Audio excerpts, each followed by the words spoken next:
Nicat bəy, bugün süni intellektə müxtəlif yanaşmalar mövcuddur. Siz necə düşünürsünüz? Süni intellekt bugün texnoloji trenddir, yoxsa gələcəyin reallığı?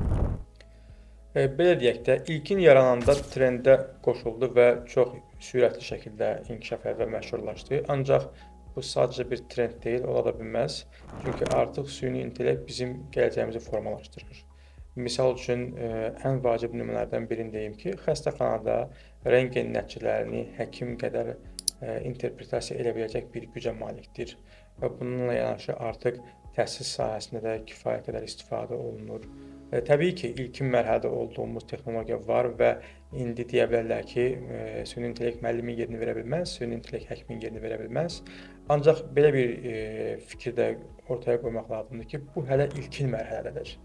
Yəni düşünün ki, ilkin mərhələdə bu qədər doğru və dəqiq məlumatlar verə bilirsə, növbəti 5 il ərzində sadəcə süni intellektin əldə edə biləcəyi inkişafı təsəvvür etmək də mümkün olmur. Və əsas üstünlüyü odur ki, insandan daha sürətlidir və insanın eyni vaxtda edəcəyindən qat-qat daha çox işi eyni vaxtda görə bilir. Buna görə də deyə bilərik ki, artıq süni intellektsiz həyatımızı təsəvvür etmək mümkün deyil. Bu nəinki bir trend, həm də bir inqilabdır deyə bilərəm.